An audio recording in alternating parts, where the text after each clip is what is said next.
Hello everyone, welcome to Options with Doug, streaming live daily on Bookmap Discord and the Bookmap YouTube channel at 1:30 p.m. Eastern Time.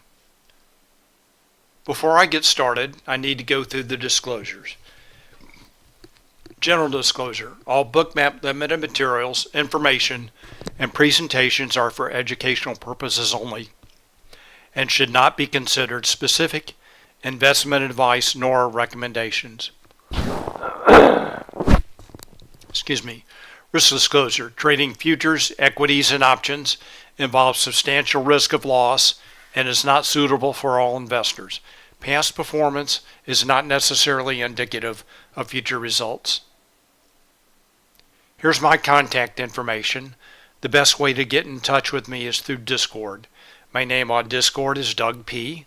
Also in Bookmap Discord, there's an Options-Doug chat channel. That's a great place to post questions, comments, and content related to the topics of my presentation and the topics of the channel, which I'll go over in just a moment. I'm also on X, formerly known as Twitter. My name there is @Pless. The focus of my presentation today and the focus of the Options-Doug chat channel is options order flow, the impact of options markets on stocks and futures, and the influence of market maker hedging flow on price action. I have a two-step process for trading, and the first is planning, and I use positional analysis. I look at how traders and market makers are positioned in the options market and how those positions change from day to day to develop a thesis regarding the expected trading range and volatility for the day, as well as the directional bias. And the second step of my process is execution.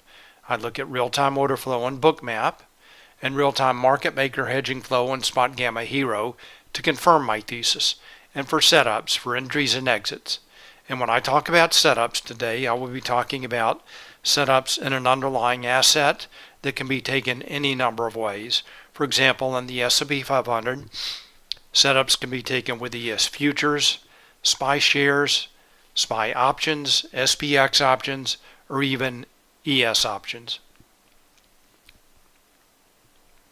Questions and comments are welcome, and I will be watching both the Options-Doug chat channel in Discord as well as the chat and YouTube for your questions and comments. Please feel free to post, and I'll do my best to answer your questions. All right, here's my agenda for today, Wednesday, November 8th. First of all, I want to go over news items, economic data, events, and earnings for today as well as the rest of the week. Then I'll go through my positional analysis. Then I'll talk about some setups from earlier today. And then I'll take a look at the live market. And when I get to the live market, if anyone has any stocks they want me to take a look at, please let me know and I will be glad to do that. All right, let's get started. First of all, news items. For today, there were a couple. First of all, Jerome Powell was speaking at 9:15 a.m. Eastern Time. And then there was also a Treasury bond, Treasury note auction at 1 p.m. Eastern Time. Both were non-events. All right, then tomorrow, Jerome Powell speaks again at 2 p.m. And then on Friday, Michigan consumer sentiment at 10 a.m. So a pretty light week. All right, let's take a look at positional analysis now. I'm going to start with the S&P 500. This is the ES futures and Bookmap. And before I take a closer look at this chart, I want to take a look at a larger time frame. I'm going to take a look at a chart for SPX. This is a 30-day 1-hour chart. And let me first point out the key turning points on this chart. This was the September jobs report that came out on October 6th. That led to a gamma squeeze. And then SPX found resistance right around 43.90.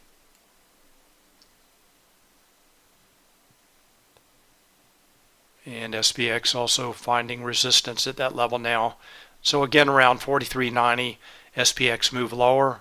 This was the October, wrong tool, October expiration, monthly options expiration, very put dominated, negative gamma. The expectation was for a put Vana rally as those puts expired.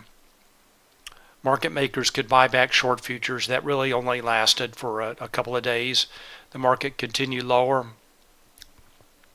Then this is last week, on Friday, the weekend before last, traders loaded up on puts, concerned about, oh, Sparky says doesn't have video on Discord. Let me check that. Hold on just a moment.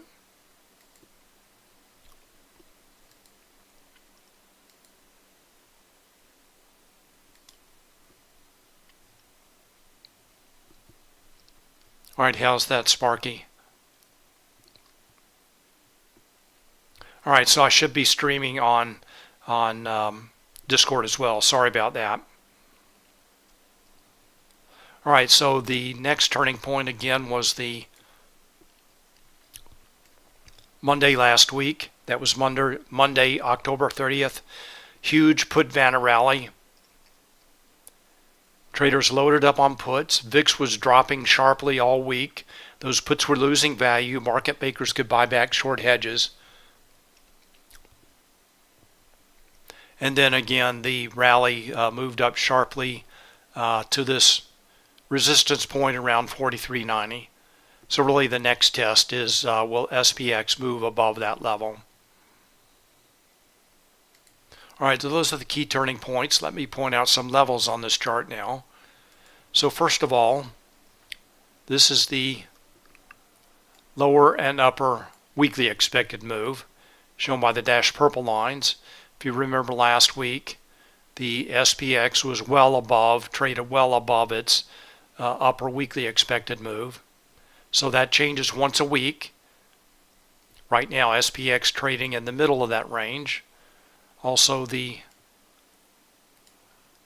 lower and upper daily expected move shown by the dashed blue lines. And thank you, Sparky. Sorry about that. All good to go now on Discord as well as YouTube. All right, so SPX trading also within the lower and upper daily expected move. Both of those are based on the options market. The weekly expected move updated once a week, and the daily expected move updated every day. All right, there are some other levels on this chart. The Spotgamma levels. These are proprietary Spotgamma levels available to Spotgamma subscribers. I'm going to point out the key daily levels. First of all, here's the put wall at 4,000, well below, not in play, of course, and that is the strike with the largest net negative gamma that can be expected to act as support. And the next level up is the volatility trigger at 43.30. That is Spotgamma's proprietary gamma flip level, or really a volatility flip level. Below that level, market makers' position on the gamma curve is negative. In a negative gamma environment, market makers have to trade with price to hedge their delta exposure, and that tends to enhance or increase volatility. And note, during this rally, very negative gamma put dominated, and gamma was gradually becoming less and less negative until it finally shifted to positive for SPX. Let's see when that was.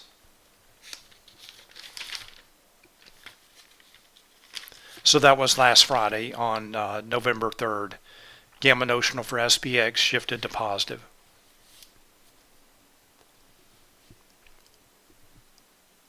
All right, so that's the volatility trigger. SPX right now trading above that level in a positive gamma environment. Excuse me. Then the next level up is 4,400. Right around the upper daily expected move. That's the strike with the largest net positive gamma. So that's the call wall. and also the absolute gamma strike. That's the strike with the largest absolute positive and negative gamma. All right, those are the key daily levels. Now let's take a look at another SPX chart just for today to see the levels in play for today. Going to go to a 1 day, 1 minute chart. So this is SPX showing about 2.5 days worth of data. I'm going to zoom in just a little bit so we can see levels. So really kind of a choppy range day today as expected in a positive gamma environment. The SPX trading above the lower daily expected move and below the upper daily expected move, which is also right around the call wall.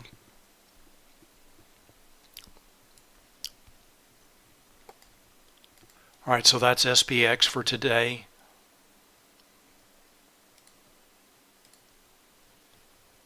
I'm going to zoom in on this just a little bit. So SPX for today, trying to make a rebound. We'll see where this support level was in just a minute. All right, and we can see that now on the ES chart. I have my own cloud nodes, so I can show SPX levels and SPY levels and any other levels I want all on one chart.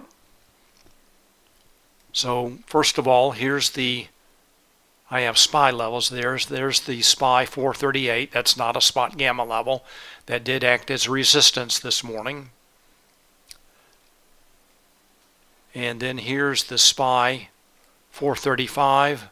That's the absolute gamma strike and the volatility trigger for SPY,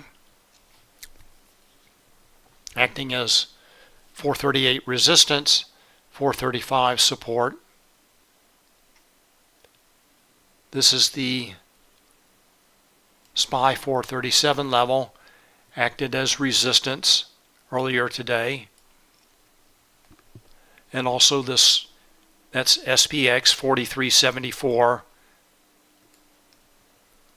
acted as support for a few tests and then price dropped lower. All right, so those are the levels in play for today. Both the SPX and SPY levels in play for today. And this is how I look at the S&P 500 in terms of SPY and SPX levels. And we'll talk about setups in a few minutes. All right, there were just a couple of minor shifts in levels for the S&P 500. For SPX, the volatility trigger shifted lower, and for SPY it shifted higher, both minor shifts. Otherwise, there were no shifts in the put wall, call wall, or absolute gamma strikes for the S&P 500. And P-Coops, you're welcome. Glad you're here. All right, so that's the S&P 500. Minor shifts in levels. Let's take a look at NASDAQ now.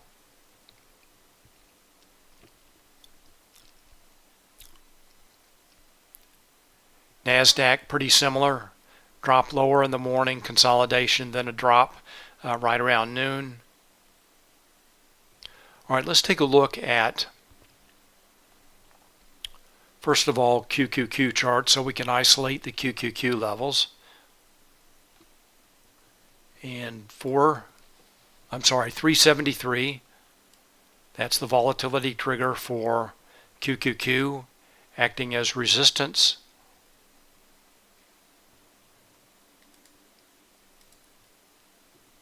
And NDX, there were really no gamma levels in play for today. We can just take a quick look at that chart. NDX, earlier today it looks like it might have been rounding and turning over. We'll see. So a couple of spot gamma levels below and above, and there were kind of odd shifts in the spot gamma levels for the NDX. Yesterday, all volatility trigger, put wall, call wall, absolute gamma strike all shifted higher, and today they all shifted lower, back closer to what they were 2 days ago. All right, so that's NDX.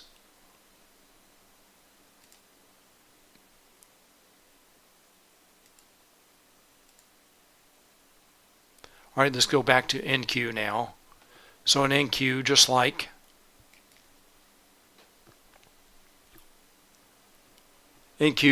the S&P 500, I have my own cloud notes, so I can show NDX levels, none on this chart. I'm also showing QQQ levels.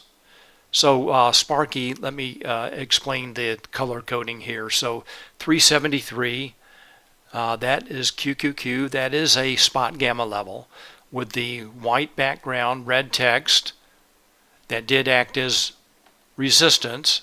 That's the volatility trigger. Acted as resistance earlier today. And then the other QQQ levels that are not Spotgamma levels, those are just shown in yellow.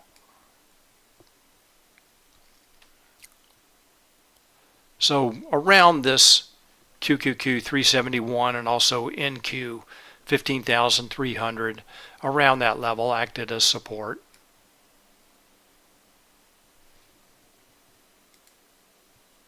All right, shifts in levels for the NASDAQ, as I mentioned, for NDX, all the key daily levels shifted lower.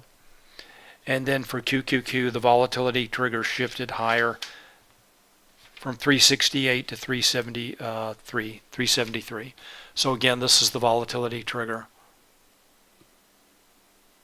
All right, so again, Sparky, the yellow line is just a round number for QQQ. And in, the Spotgamma levels are shown with white background, red text, white line, and just the round number shown with yellow.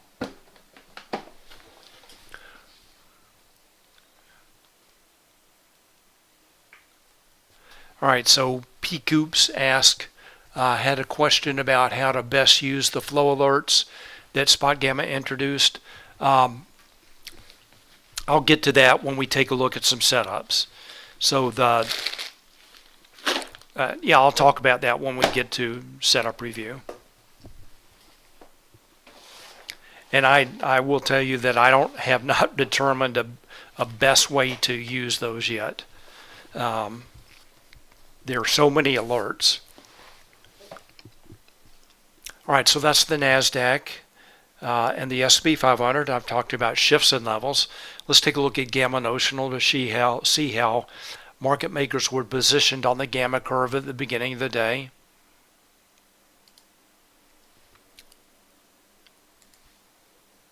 Gamma notional.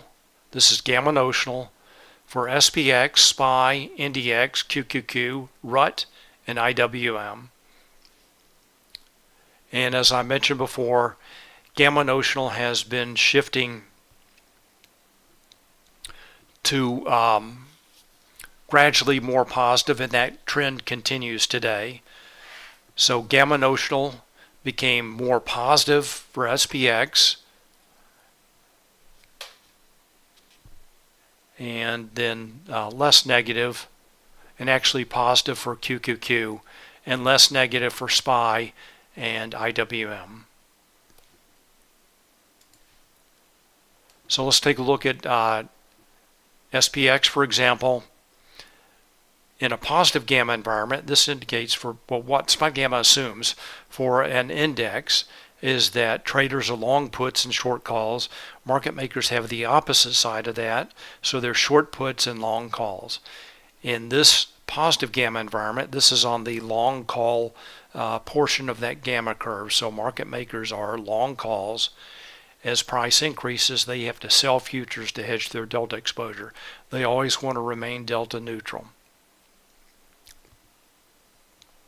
All right, so this is in a positive gamma environment that leads to lower volatility and more of a mean reverting type of market. All right, let's take a look at Again, all these became either more positive or less negative. And QQQ shifted from negative to positive today. And SPY remains slightly negative. All right, let's take a look at the Vana model now to get a graphical representation of what this means. Let's go to SPX.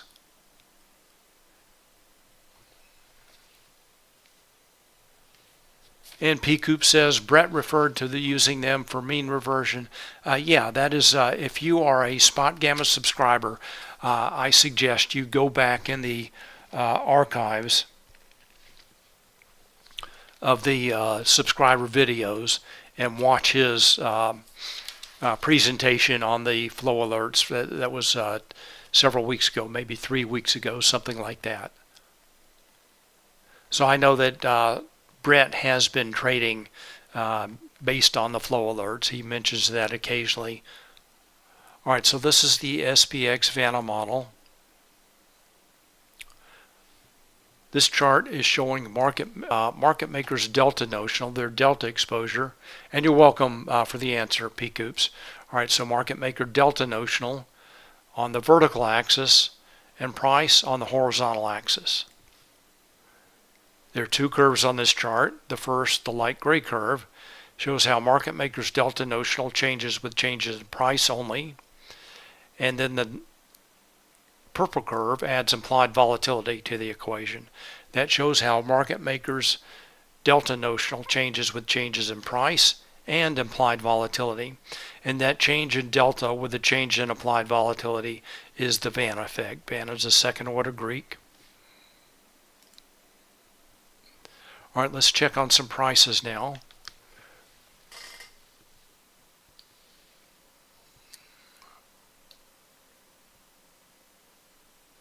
Right now, SPX is trading right around 43.77.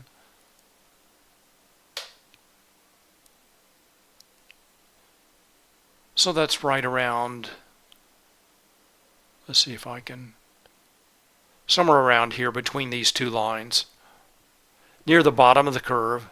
So this is indicating if price continues to increase, market makers' delta notional will increase, and they'll have to sell futures to hedge their delta exposure.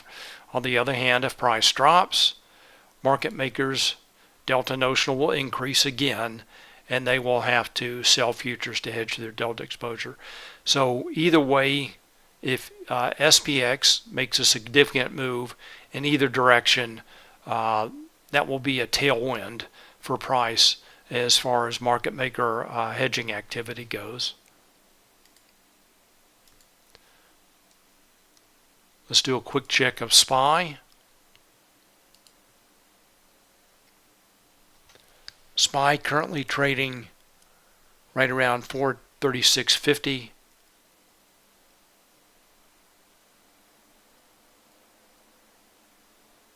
Somewhere between these two lines. So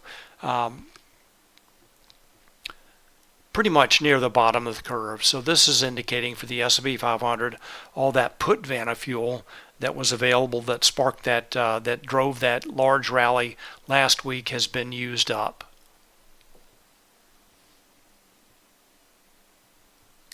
And finally, let's check QQQ.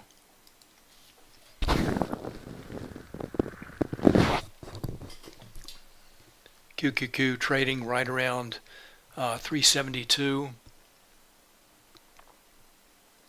Also pretty close to the bottom of the curve.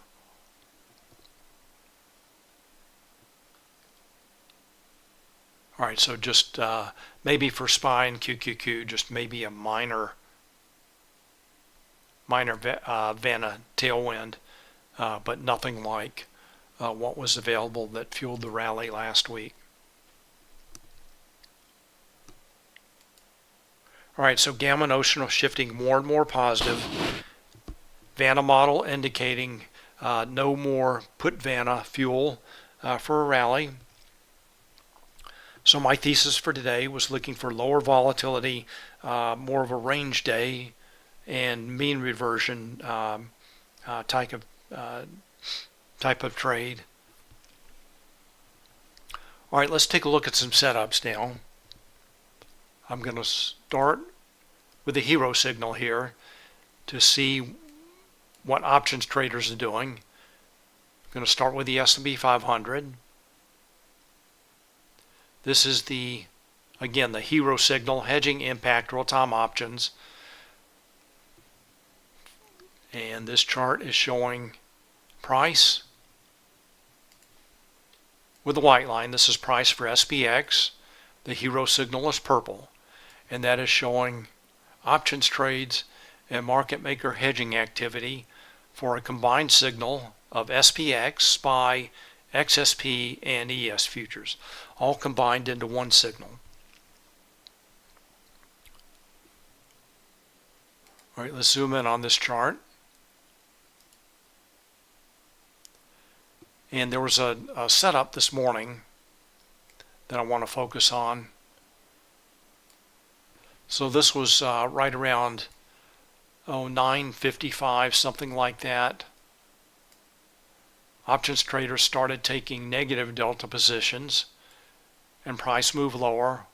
So it moved lower, consolidated somewhat as the hero signal flattened out, and then moved lower again until just afternoon, and then the afternoon rally began. All right, let's go take a look at Bookmap. So we know right around 9:55, options traders started taking negative delta positions. Go back to Bookmap, go to the S&P 500. Then we'll look for clues in order flow for that short setup. That was right here, just before 10 a.m. So the first clue was just looking at the volume dots here. The volume dots are showing market buy minus sell. Green dots indicate more buyers than sellers. Magenta dots indicate more sellers than buyers. So price reverses at the 438 level that I mentioned before. Price reversed lower as aggressive sellers. So aggressive buyers moved price up to 438. They were exhausted, and then aggressive sellers came in. And you can also follow the lines in the subchart. First of all, the dark blue to pink line is showing cumulative volume delta, CVD. And then finally, for this last move lower, the falling yellow line indicates that there were sell stop orders fueling that final drop. So as price started moving sharply, the sell stop orders helped to fuel that move lower down to 435. And note that price stayed below VWAP after that initial move. Pullback entries at VWAP, that's this light blue line. Pullback entries for shorts at VWAP.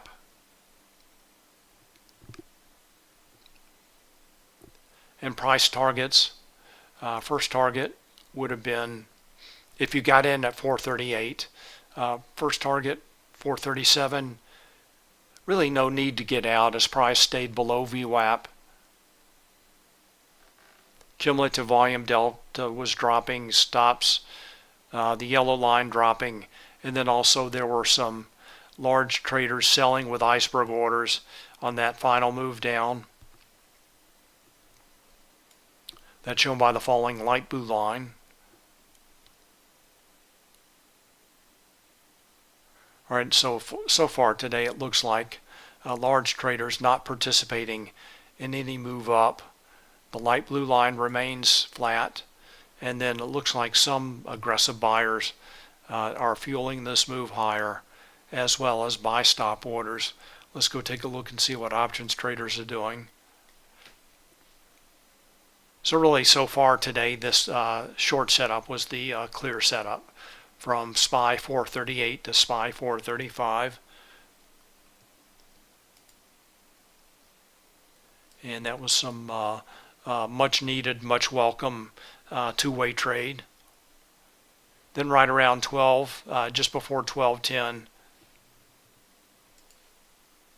options traders started taking positive delta positions. Again, this is considering a positive gamma environment, looking for mean reversion, not large trend days.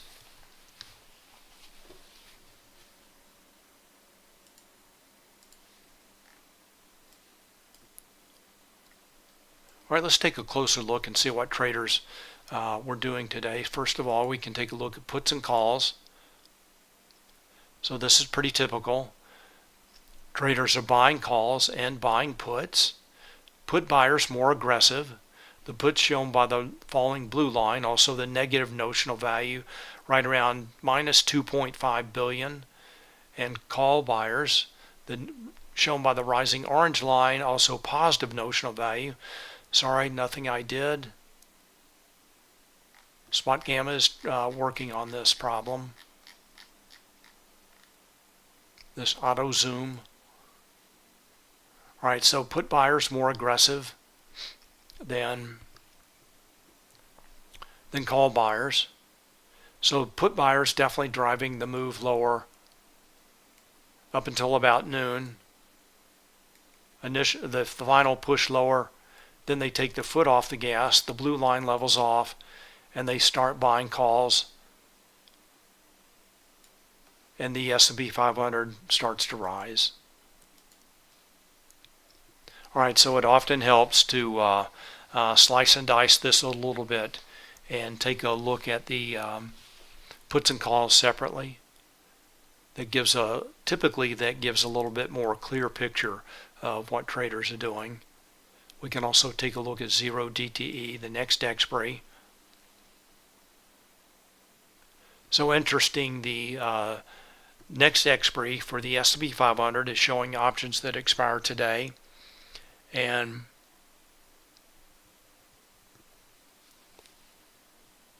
the 0 DTE traders are more bullish than the overall, the all expirations, all trades.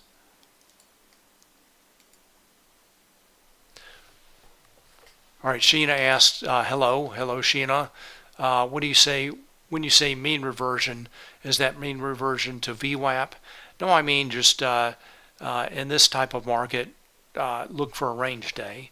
So I was showing in Bookmap that 438 was the high of the day, 435 the low of the day, and at some point, I'm not looking for that trend to continue. I'm looking for traders to start buying dips and selling rips.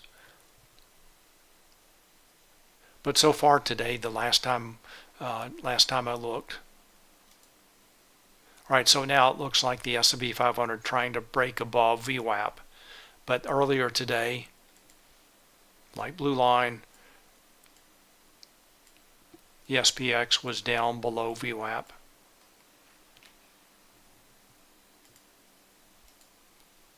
So in a very negative gamma environment, I would be more inclined to look at this rally downtrend to continue. In a positive gamma environment, looking for mean reversion.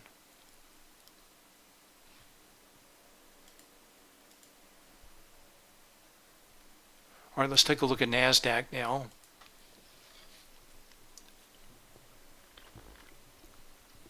Very similar chart pattern. The levels, reversal levels, not quite as clear. Let's see what options traders are doing in NASDAQ.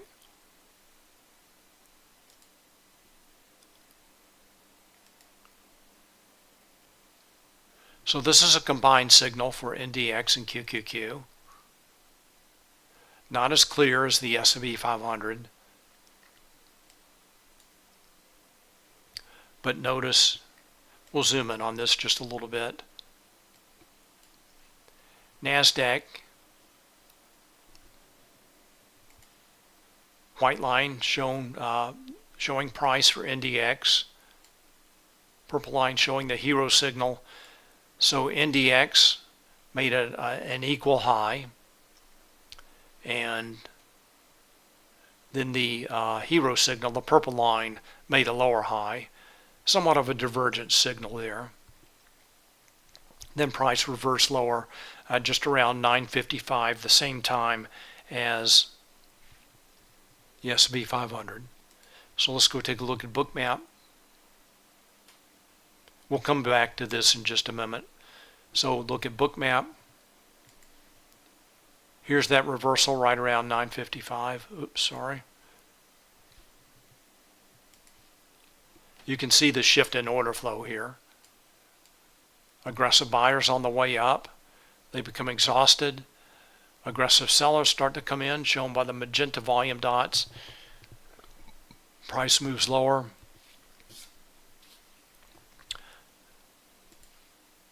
Pullback entry at the QQQ 373 level. Also pullback entries to VWAP, just like the S&P 500, and then this sharp break lower. And now price is reversing. All right, let's go back to Hero.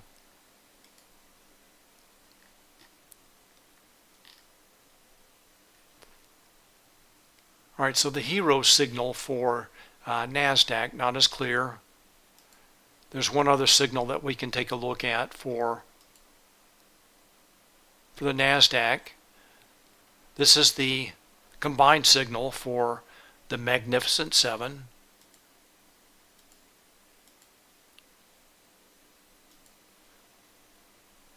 So these are the stocks known as the Magnificent Seven: Apple, Amazon, Google, Meta, Microsoft, Nvidia, Tesla make up a very large portion of the NASDAQ. Also the S&P 500. So these stocks are key drivers of price. And again, both the S&P 500 and NASDAQ.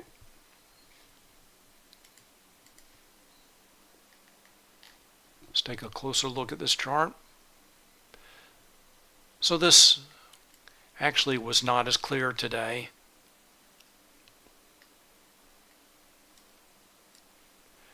So this reversal higher just after noon,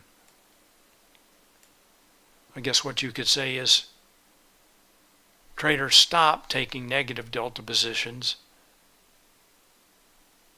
and then just around 12:35 started taking positive delta positions again, or started taking positive delta positions, and then price starts rising.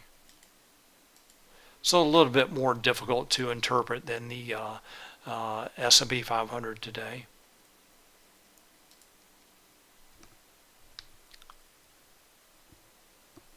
All right, let's take a look at some stocks.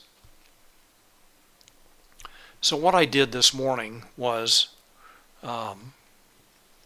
ranked, since both the S&P 500 and NASDAQ were dropping, I ranked my watch list here by the weakest hero signal, looking for weak stocks. Also after such a sharp move higher last week, looking for someone, again, mean reversion, looking for shorts in the morning. So this list has changed a little bit. So I'm going to go through the list as it stands now. And so what this is showing, it compares the hero signal to the last 30 days. That's shown here, last 30 days for the entire length of the signal. That's the last 30 days, and then the colored portion is showing the last 5 days.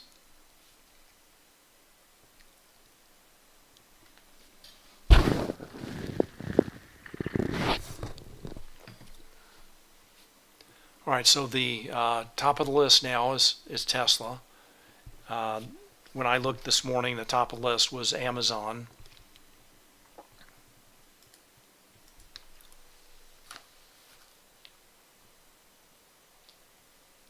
All right, Truman says the bond issue at 12:30 seemed to be a catalyst as yields dropped.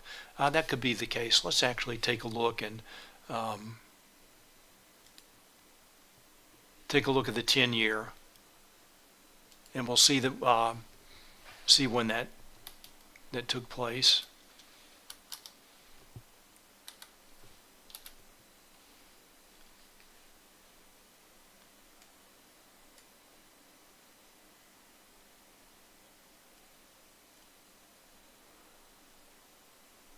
All right, so Truman, as far as my understanding, that bond auction took place at 1 p.m. That's right here.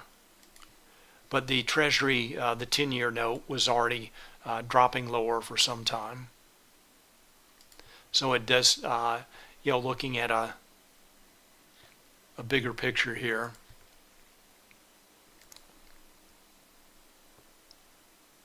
Zoom out. Really did not seem to have much of an impact in the overall big picture. So right now the 10-year right around 4.5%, but it's been dropping lower for some time. And that also helped to fuel the rally last week.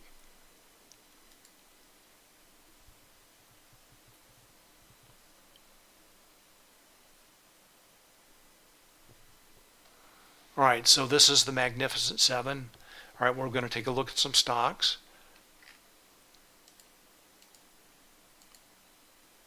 So let's go back, go to Tesla.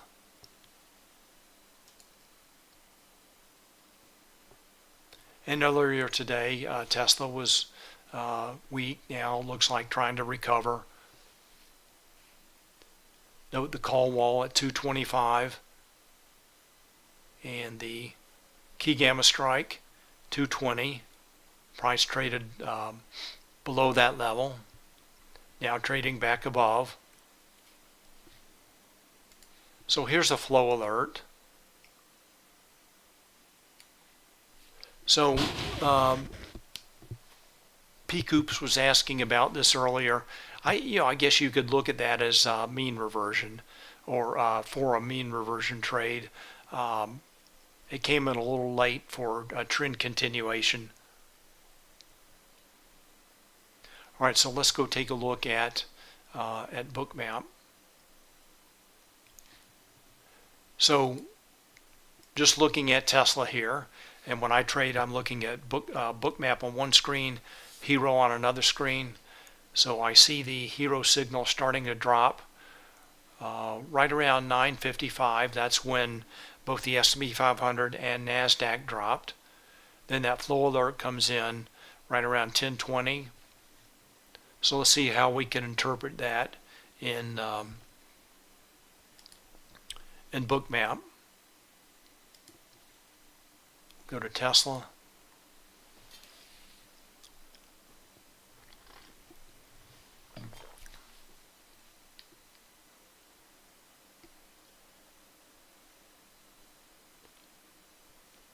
All right, so Tesla 9:55. So Tesla was already dropping.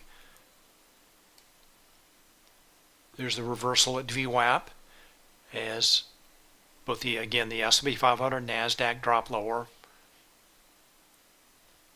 So the signal comes in about 10:20, that flow alert. So at this point in the move, I would not be looking for trend continuation, not looking for a short. So you could see here, just waiting patiently, this reversal at right at 218. That's the Tesla 218 level. Aggressive buyers start to come in. Then instead of making a lower high, Tesla makes a higher low. So that could have been a mean reversion signal for a 3-point move higher. And really the more conservative entry was at 219, right before 11 a.m. for a 2-point move higher.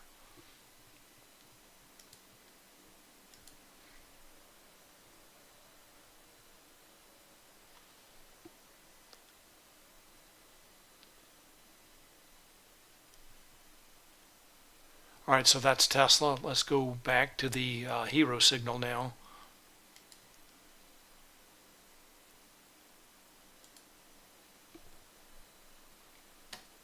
Next on the list, Microsoft. Or actually first on the list, Amazon.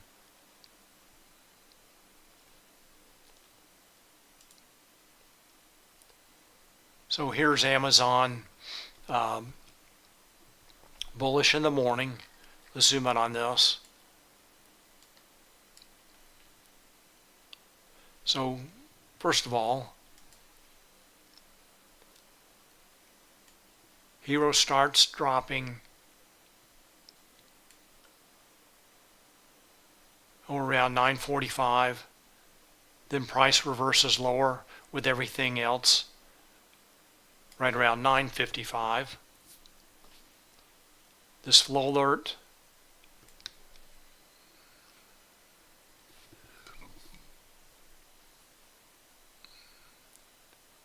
So P-Cubes, I've been using Hero long before the alerts were available. So again, I have, I'm mainly looking at the trend of Hero, looking at what traders are doing with puts and calls, and have not really developed a clear system for using these flow alerts. Often they provide good signals and sometimes not. So I would, any further discussion of alerts, just defer to what Brent says about the alerts. Often very timely, often not so much. You just have to interpret that with whether, I interpret the alert and the flow signal by looking at Bookmap and putting it all together.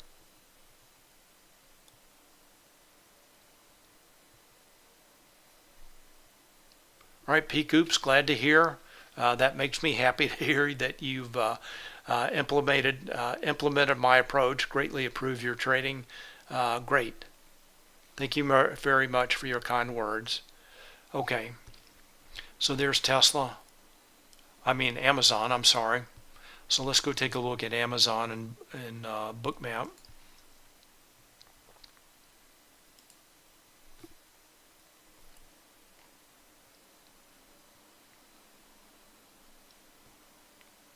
All right, there's Amazon trying to make a reversal higher starting around 1 o'clock. A lot of correlation today. Let's go back to Hero.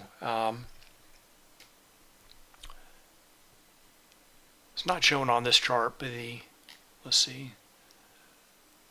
As far as I can tell, the Amazon is still trading above its 140 call wall. And then Truman asked about Microsoft. So let's take a look at Microsoft. We can go to Equity Hub. Here I just happen to have Microsoft up. And so far this is showing that around 20%, 21% of Gamma is expiring, but that's not this Friday. That is next expiration.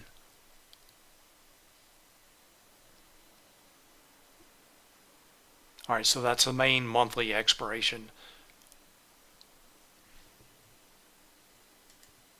That's pretty typical of a larger institutional stock like Microsoft. Let's just check on one thing. So Amazon. Oh, now the call wall has moved higher to 145. So Amazon trading below its call wall.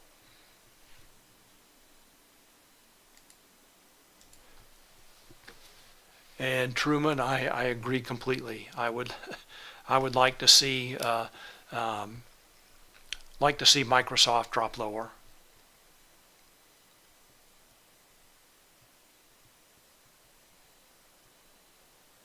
All right, P-Coops ask, how would one know if dealers are fully hedged? Is there any way to quantify that? Well, I would say that options market makers are always fully hedged. They're not going to let their delta get out of hand. Their job is to make markets and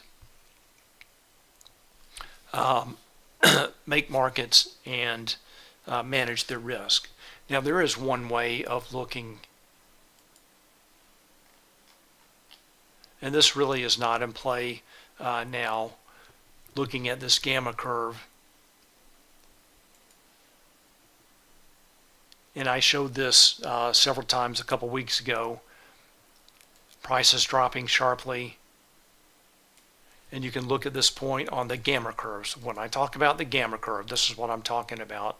So this right now, this shift in the slope of the gamma curve is right around 4,100. So at this point, as price is dropping, you could say at this point that market makers are fully hedged. And PCoop says they are dynamic in hedging, if I understand. That's my understanding. So market makers, they want to certainly end the day in a delta neutral position. Again, their job is just to make markets and manage their risk. So they always want to remain close to delta neutral.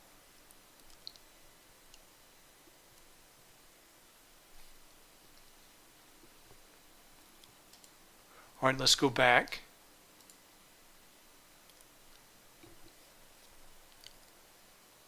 All right, we looked at Tesla, Amazon. Let's take a look at Microsoft.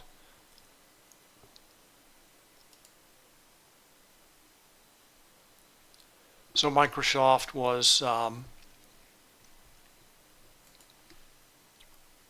falling a bit in the morning as traders were taking negative delta positions. Here's a fairly timely flow alert just after the cash open.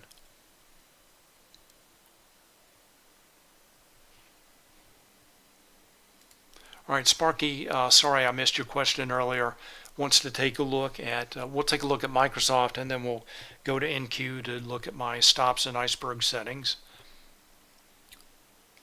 All right, let's go to, take a look at Microsoft.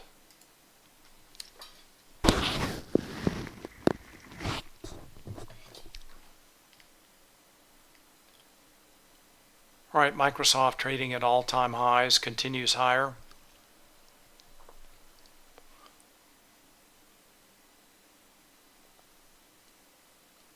So a little bit of a short setup in this morning did not last long. All right, let's take a look at NQ.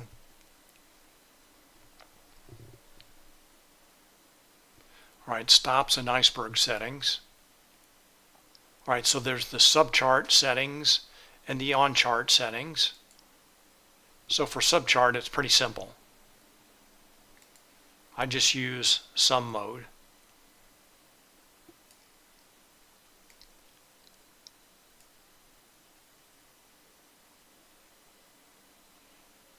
All right, so that's it, and no vertical axis alignment.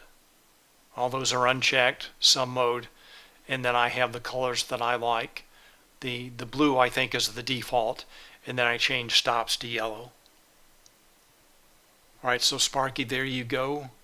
That is the subchart indicator. Now let's take a look at the on chart.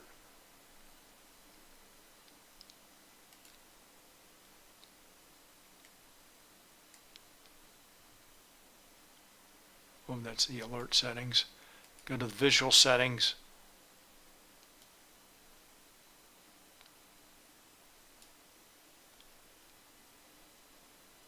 All right, so this is pretty much the default settings, except for the colors maybe. Magenta for sells, buys are blue.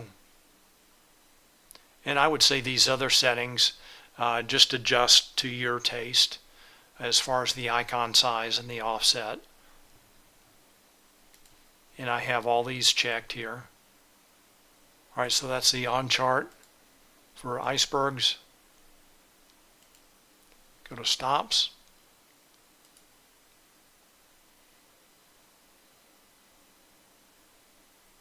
There are my settings. All right, so again, you can just come back and review this. I think I probably have pretty much most defaults, other than the colors maybe. All right, so there you go, Sparky.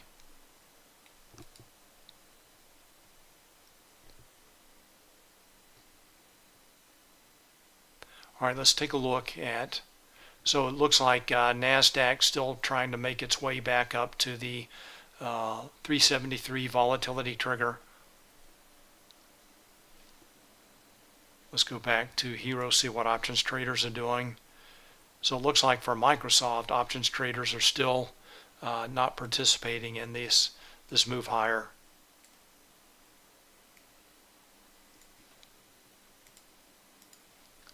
Go back to NASDAQ.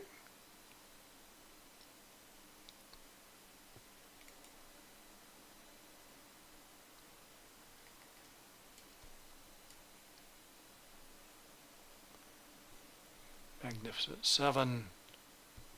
So this is what appears to be driving NASDAQ higher now. Traders selling puts and buying calls. We're actually net for the day. They are selling calls, but starting around 1 o'clock they started buying calls. So note the blue line and the orange line, both moving up in the same direction. That's a strong signal. When the blue line and the orange line move in the same direction, again, a very strong signal. It's hard for the stock or index or whatever you're looking at to fight that. So starting about 1 o'clock, again, traders are buying calls and selling puts. Market makers take the other side of that, and they have to buy stock to hedge their delta exposure. So that's driving NASDAQ higher. Take a look at the S&P 500.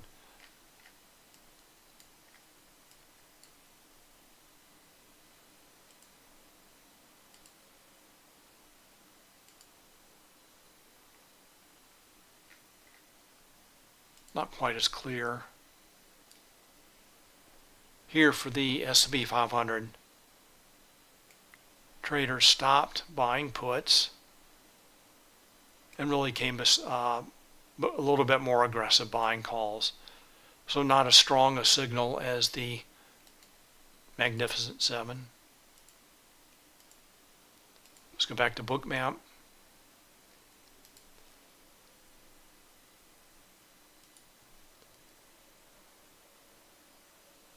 All right, Truman says Meta was a great reversal. Wants me to take a look at that. All right, so the S&P 500 back up to the 437 level, that large gamma 2 level that was resistance earlier today. Let's take a look at Meta. Oops.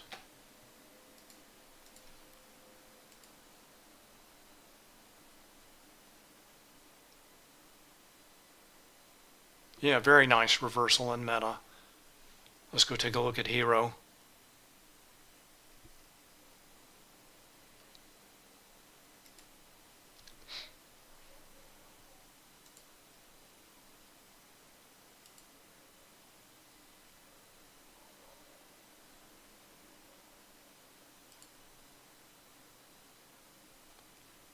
So interesting, it looks like really aggressive buyers moving that Meta higher, and then options traders come in sometime later.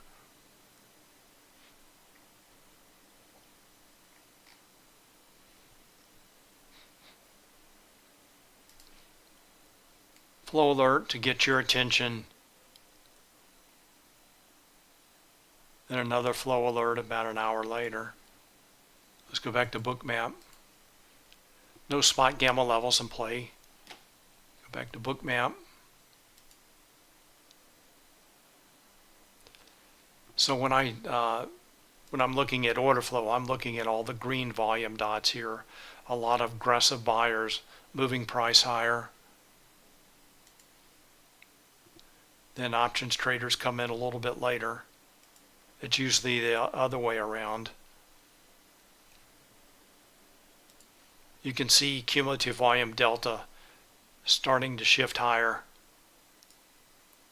Just a few, really maybe 15, 20, 25 minutes before price starts to move higher, reverses right at the 315 level.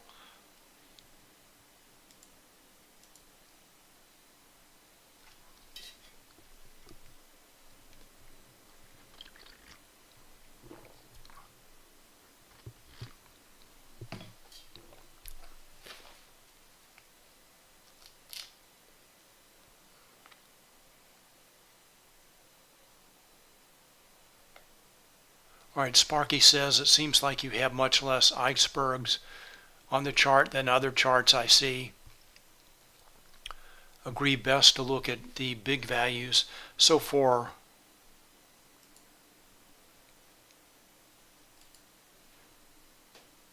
comparing NASDAQ to the S&P 500, for example, there are going to be fewer orders all the way around. NASDAQ is much bigger. I'm not sure if that's what you're referring to. So, for example, what you would consider a large order in NASDAQ is not necessarily a large order in the S&P 500. And then also note that Bookmap does aggregate those orders together. So right here, for example, this is showing 1,153 contracts executed. That's a sell iceberg order, but that was 20 different executions. And if I zoomed in closely on that level, that aggregation would show more of the individual orders.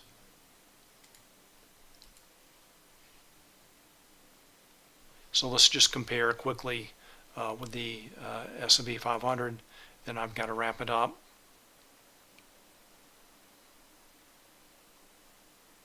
So typically the iceberg orders are going to be a lot larger in the S&P 500. All right, my time is up. I want to thank everyone for watching. Thank you very much for your questions and comments. And remember, Jerome Powell is speaking at 2 p.m. tomorrow. That will be during my session, and we'll try and take a look at the S&P 500 at that time. All right, thanks again. Thanks for watching, and I will see you tomorrow. Bye.